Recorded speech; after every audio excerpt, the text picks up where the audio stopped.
మాజీ IAS RP Singh వ్యవహారం hot topic అయింది. ఇప్పుడు ఐటవర్ సంస్థ ఇచ్చిన ఫిర్యాదుతో గిఫ్ట్ డీడ్ వ్యవహారం గుట్టు రట్టయింది. రేపు 700 మంది బాధితులు లబోదిబోమంటున్నారు. మరి ఆర్పీ సింగ్ ని అదుపులోకి తీసుకుని విచారించిన పోలీసులు ఏం గుర్తించారు? ఈ భూ వివాదంలో అసలేం తేల్చారు? మాజీ ఐఏఎస్ ఆఫీసర్ ఆర్పీ సింగ్ పై భూ వివాదం కేసు నమోదవడం చర్చనీయాంశమైంది. హైదరాబాద్ ఖాజాగూడలోని సర్వే నెంబర్ 19లో ఉన్న భూమిపై వివాదం తలెత్తింది. ఆ భూమి ముమ్మాటికి తమదే అంటున్నారు ఆర్పీ సింగ్. రిజిస్ట్రేషన్ కూడా తన పేరు మీదే ఉందంటున్నారు. అయితే ఆ భూమిలో కమర్షియల్ కాంప్లెక్స్ నిర్మిస్తోన్న ఐటవర్ సంస్థ మాత్రం ఆర్పీ సింగ్ కూతురు పేరు మీద గిఫ్ట్ డీడ్ చేసి ఉన్నట్లు చెప్తున్నారు. దీంతో రంగంలో దిగిన అధికారులు నిజాలు తేల్చే పనిలో పడ్డారు.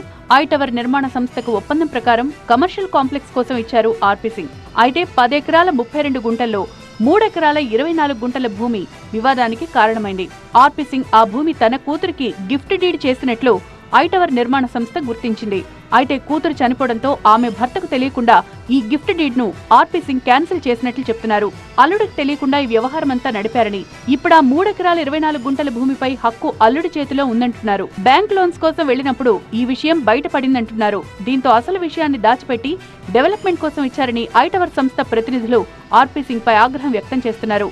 ఇక ఈ వ్యవహారంలో ఒకరు కాదు, ఇద్దరు కాదు, 700 మంది బాధితులున్నారు. 80% నిర్మాణం పూర్తవడంతో ఎటూ వెళ్లలేక లబోదిబోమంటున్నారు. మాజీ ఐఏఎస్ కావడంతో తమను బెదిరిస్తున్నారంటూ బాధితులు ఆవేదన వ్యక్తం చేస్తున్నారు.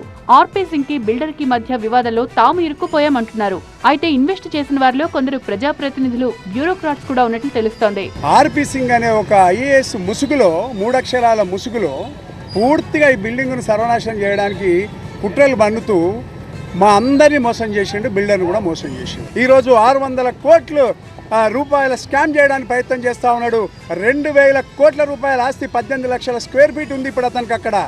తర్వాత 100 ఎకరాలు భూత్పూర్లో 35 ఏళ్ళ ఐఏఎస్ కొలువులో 5000 కోట్ల ఆస్తులు ఎక్కడి నుంచి వచ్చినాయండి? మొత్తంగా 2024లోనే ఆర్పీ సింగ్ ఐటవర్ సంస్థ మధ్య వివాదాలు మొదలయ్యాయి. నిర్మాణాలు దాదాపుగా పూర్తి కావడంతో ఆ నిర్మాణ సంస్థ కూడా ఏం చేయలేక పోలీసులను ఆశ్రయించింది. కేసు నమోదు చేసుకున్న పోలీసులు దర్యాప్తు ముమ్మరం చేశారు.